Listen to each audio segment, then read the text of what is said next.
লক্ষ্মীঝাঁপি সিরিয়ালের আজকের পর্বে আপনারা দেখতে পাবেন দীপ জামপদা গ্রামে গিয়েছিল আর সেখান থেকে এসে ঝাঁপিকে বলছে সেদিন যা জামপদা গ্রামে ঘটেছিল সেটা তুই ঘটিয়েছিস, তোর সব প্ল্যান ছিল এসব বলে। তখন ঝাঁপি বলে না, আমি এসব কিছু করিনি, তুমি জানো না দীপদা আমি করতে পারি কেনা, তা আমরা তোমরা তো একসাথে মানুষ এসেছি, আমি কি করতে পারি আর কি করতে পারি না তুমি জানো না, তাই বলে। তখন ইনকা বলে একদম ন্যাকামি কান্না করে তো সব কিছু গুলিয়ে দিবে না, বুঝতে পেরেছো তো তুমি কি করতে পারো না করতে বুঝতে পেরেছি।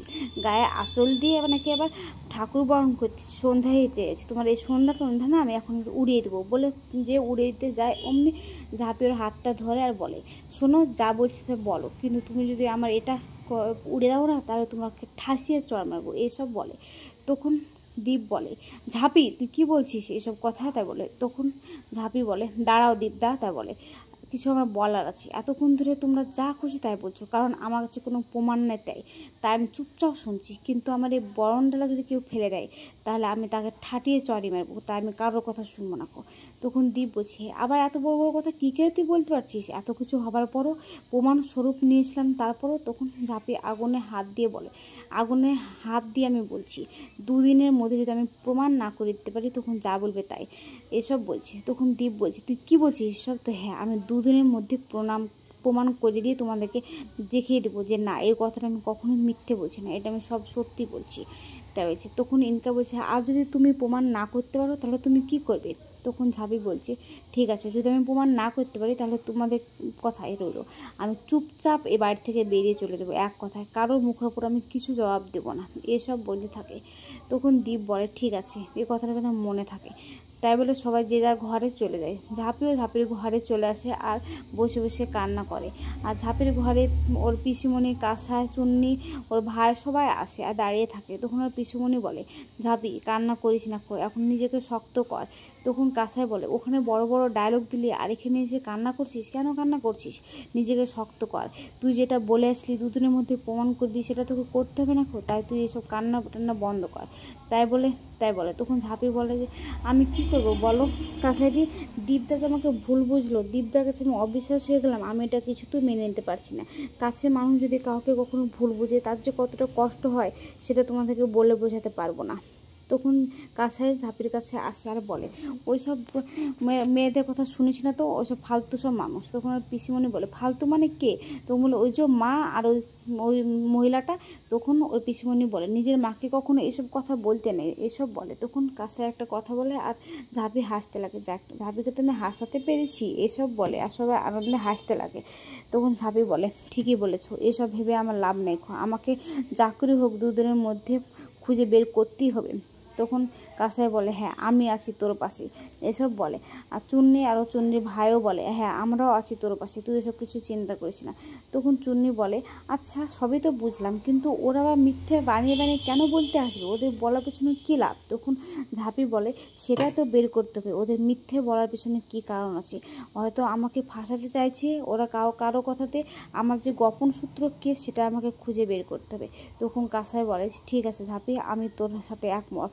তখন চুন্নি আর চুন্নির ভাইও আসার বলে আমিও আছি। তখন ওর পিসুমণি বলে ঝাঁপি তুই ভাবনা চিন্তা করে সব কিছু করবি, আর একটা কথা ভুলিস না যে আমিও তোর পাশে আছি। হ্যাঁ দীপ যখন বলেছিল ও ইনকাকে ভালোবাসে তখন আমি ভেবেছিলাম হ্যাঁ ওরা দুজনকে যখন ভালোবাসে বিয়েটা করলে ওরা ভালো থাকবে, তাই আমি মত দিয়েছিলাম, কিন্তু তুই এখন দীপের বউ, তাই আমি তোকে অসম্মান কিছুতেও করতে পারি না, তাই তোকে আমি সম্মান স্বরূপ দিচ্ছি, আমি যেতে পারবো না ঠিকই জামপুতার গ্রামে, কিন্তু আমিও তোর পাশে আছি, বাড়িতে কিছু দরকার হলে আমাকে অবশ্যই জানাবি এসব বলে। তখন ঝাঁপি বলে একটা খাতা পেন দাও, তাই বলে। তখন খাতা পেনটা দিলে বলে আমাকে আজকে দীপদাকে একটা চিঠি লিখতে হবে যে আমার দুদিনের জন্য কোম্পানিতে ছুটি নিতে হবে।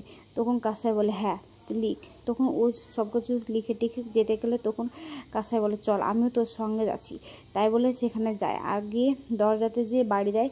তখন কাসাই বলে যে তুই কী বলে দরজাতে বাড়ি দিচ্ছিস, দীপদা করে না, দীপদা করে তুই কিছুতেই বাড়ি দিতে পারিস না, আবার তুই এইসব কথা বলছিস, তুই হ্যাঁ গো ও গো করে কথা বল। তখন বউ বলে হ্যাঁ গো ও গো করতে করতে গোটা রাত কেটে যাবে, তাও বলা হবে না, তাছাড়া পরে বলবো। তখন ঝাঁপিকে টানতে টানতে ঘরে নিয়ে চলে আসে আর ঝাঁপিকে টানতে টানতে নিয়ে এসে ও দ্বীপের শার্ট পরে ওখানে দাঁড়িয়ে থাকে আর বলে ধর আমি দ্বীপ, এসব বলে ওকে বোঝাচ্ছে। তখন ঝাঁপি বলছে এইসব হবে না কাসাই দি, আজ আমি চলে যাচ্ছি। তখন তখন কাসাই বলছে, তুই চলে এসেছিস রাগ দেখিয়ে, ভেবে নে যে ভালোবাসে মানুষকে কখন দিদি দাদা এসব বলতে নেই, এসব বলে না, কারো গলাতে বেরোবেই না, এসব বলে। তখন ঝাঁপি ওখান থেকে চলে যায়। আর গিয়ে সেখানে যায় দীপদা বলে না ডাকে না, সেখানে গিয়ে বলে হ্যাঁ গো ও গো করে ডাকতে থাকে।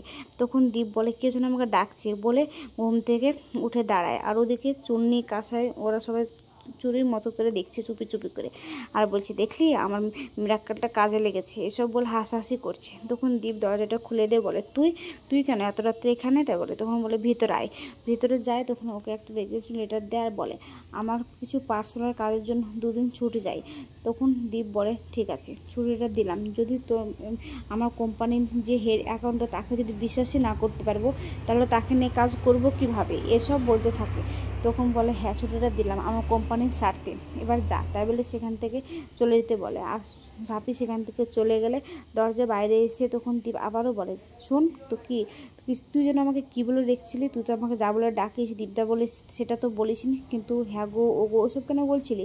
তখন ঝাঁপি বলছিল এমনি, তুই তো এমনি এমনি করার মেয়ে রাখো, কী হয়েছে বল। তখন বললো যে কি যে কাসাই আর পিসিমণি আমাকে বলেছে নিজের বরকে কখনো নাম ধরে ডাকতে নেই, তাই বলেছি। তখন দীপ রেগে গিয়ে ওকে ঘরে নিয়ে গিয়ে ঠাসা দিয়ে ধরে আর বলে তো লজ্জা করে না? আজকে আমি প্রমাণ পেয়েছি যে তুই আমার বিরুদ্ধে এত বড় ষড়যন্ত্র করেছিস, আবার আজকে তুই কী গো হ্যাঁ গো বলে আমার সঙ্গে কথা বলছিস, তুই এসব কী বলছিস, এসব বলতে থাকে। আর বলে যে তুই যতই ভাবিস না এখন এসব বলবি, কিন্তু আমি এই বিয়েটা মানি না আর মানবও না। তখন ও বলে যে তুই না মানলে না মানতে পারো, কিন্তু আমি মানি এই বিয়েটা।